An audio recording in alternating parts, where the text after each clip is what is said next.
Good day nga pala mga master, no?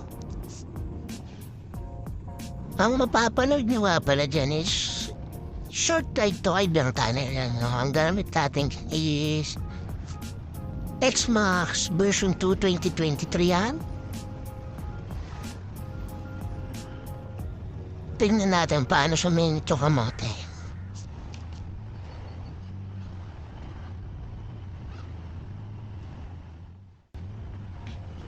Di, sipatin mo lang.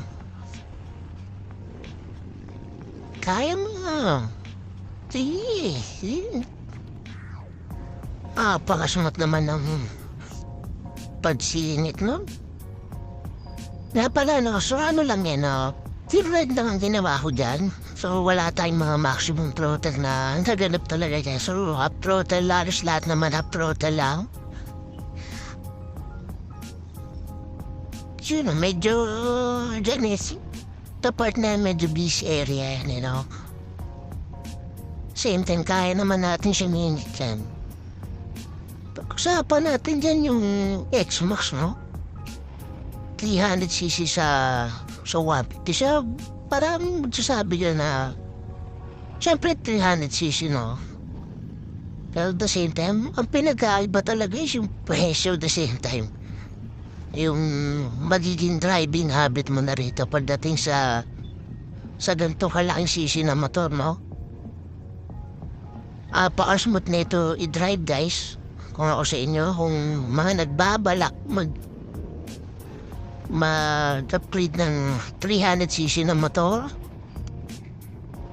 yung mga pwede nyo alamin bago kayo kumuha ng 300cc na din to, X-Max, lalo na din itong motor.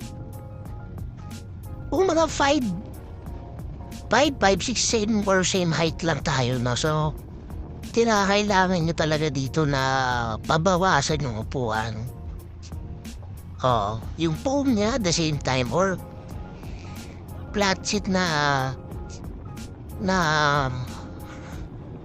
sabihin, flat seat sa harap mo lang. Kasi maganda, sa harap lang ang ma-flat seat, kasi yung likod para sa OBR mo is huwag mo nang pabawasan. Maganda magpa-flat seat ka lang doon sa part mo lang, no? Sa rider seat lang talaga dapat para yung comfortability pa rin ng OBR mo is ganun pa rin. Kasi pag pina-flat seat mo siya, no? So, yun nga lang, masakit nga lang talaga sa pit yun, no? At the same time, hirap ko nga lang din kasi siyempre,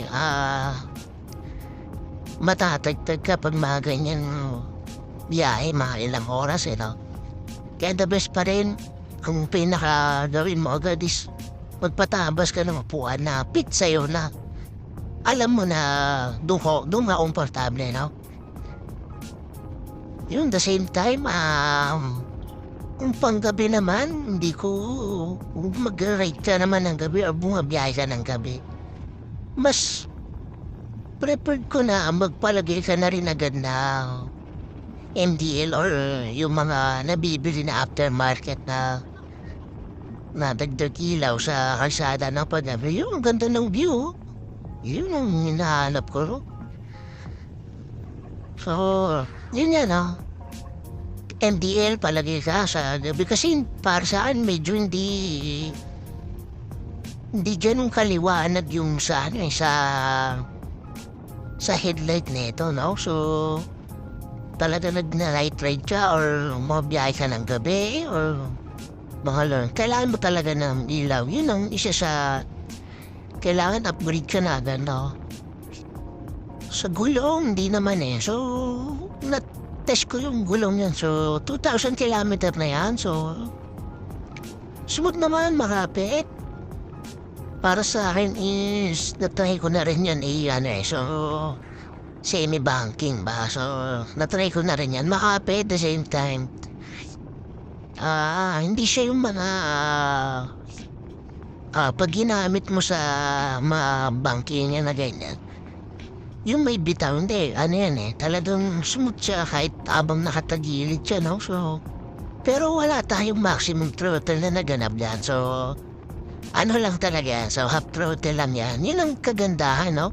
Sa X-Max na to is, hindi mo kailangan mag-maximum throttle Para sa akin hindi mo kailangan mag-maximum throttle sa motor na yan kasi yung power iba yung binibigay niya na power compare mo sa 150cc, Ibang-iba yung power na kaya niyang ibigay sa'yo na kahit hindi mo ito yung throttle, wala mo uphill yan so kayang pumalo ng 90. Uphill, no? Uphill so ibig sabihin tapos up throttle ka lang.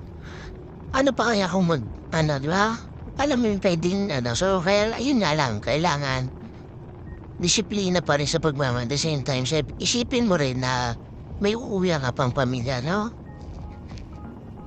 Iba, grabe, Sumot talagang i-drive ang X-Max, no? Sa mga gusto mag-upgrade ng X-Max, yan ang para sa akin na unahin nyo, flat seat kagad, or tabas.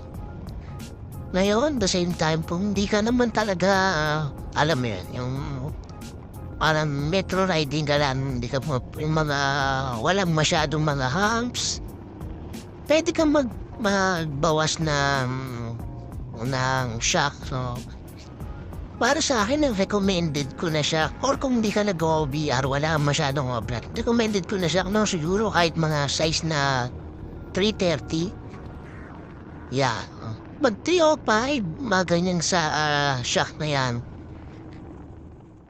Tapos may backlight ka, no? Parang hindi ko masyadong recommended, no? So, kasi Lord, mas bababa eh.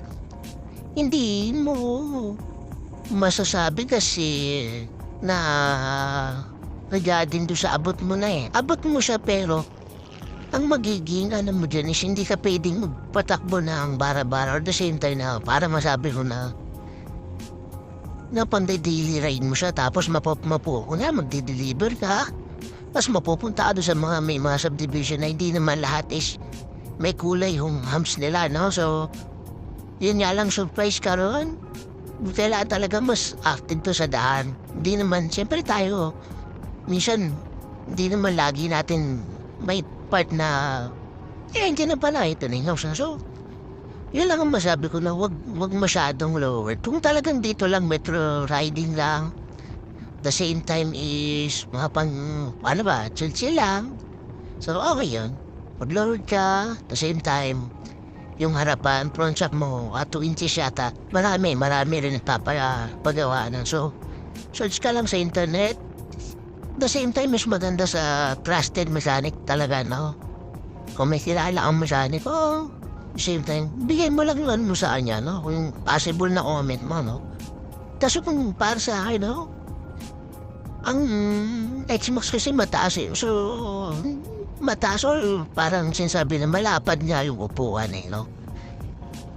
Pero para sa akin, kung magpapatabas ka ng upuan, mas maganda, ang tabasin mo is yung sa both side na sa rider seat mo, side lang, yung ibabaw mo ng patabasan. Basta pati yung sa OBR side mo, huwag mo na patabasan. Yung side mo lang dyan sa riding, sa driver side na yan, sa port mo na yan, yung dalawang gilid lang, ang patabasan mo ng pong dyan. Yung una, yung sa gitna, huwag na. Abot mo na yan. Kung mga 5'6" ka, same height tayo. Yan to. Sumutang takbuhan ko dyan eh, no? So, chill ride lang talaga yan. Wala tayong hindi ka makakita dito ng mga atakbuhan na mabilis na. Chill ride lang talaga yan kasi ang sarap nung ganda ng view. So, yan ang view sa Kaibiyang Tunnel, no? Yun, smooth, no? So, hindi naman ayaw niya ako pasingitin dyan, no? Kaya lang that time din kasi, hindi rin ako ma-maximum throttle the way na, no? Hindi mo ako basta mapapasingit lalo't hindi ko alam ang nasa unahan ko. O hindi ko nakikita ang nasa unahan ko na paparating, lalo pag pa-orba, hindi, never akong sumisingit. Yun ang ever since pa lang talaga. Nagmotor ako sa Honda Click pa, so yan talagang Hindi ako basta-basta sisingit pag hindi ko nakikita yung kasunod ko sa una, no? Mabilis naman mag-ride, no? Pagpataas na, so konti na lang talaga makakasabay mo.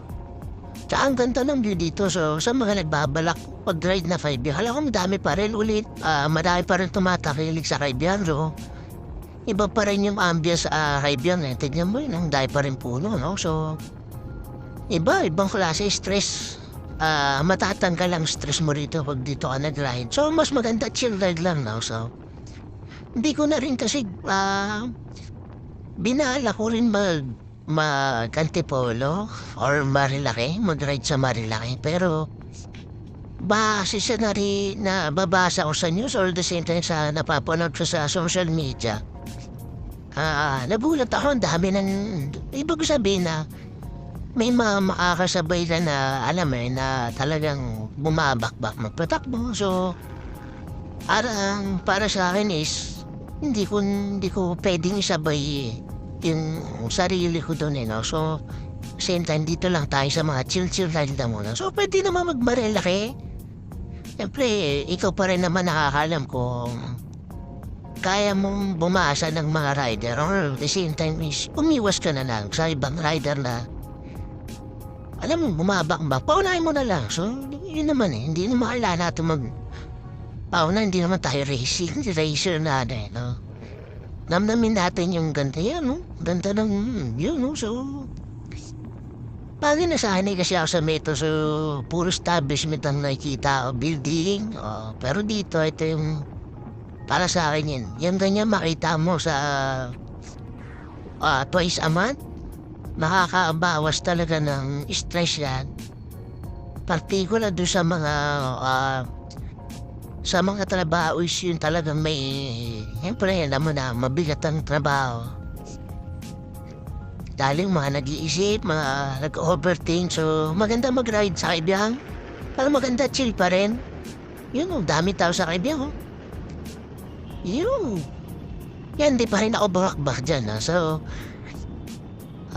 talaga gusto mo ako, pero sabi ko pagbalik tatry ko, baka gamay ko na or kabisado ko na. Yun yan pala isang tips ko, no? So, mas maganda pa rin talaga kung kabisado mo yung way na pupuntaan mo. At the same time, ibig sabihin yung kabisado mo na kung niligo, pa kanan, pa kaliwa. So, mas matatantya mo yung takbo mo kung magmamabilis ka o hindi. Kasi kung di mo rin naman kabisado at the same time, maximum throttle ang ginagamit mo, malamang mahulog ka sa bangin dyan, no? Yun lang, chill ride lang yan. So, abangan nyo, meron tayong ride na susunod. Pero, ganda naman ang video, no? Yan ang mga view. Ganito na lang ang video ko. Sana kung magustuhan mo, like and share mo na lang. Marami pa tayong pupuntahan na ibang lugar na hindi lang yan. Ganda ng view. Nasa Pilipinas ka pa rin yan, no? Yun lang. Sige, thank you. Ride safe sa lahat ng mga rider dyan. Peace out.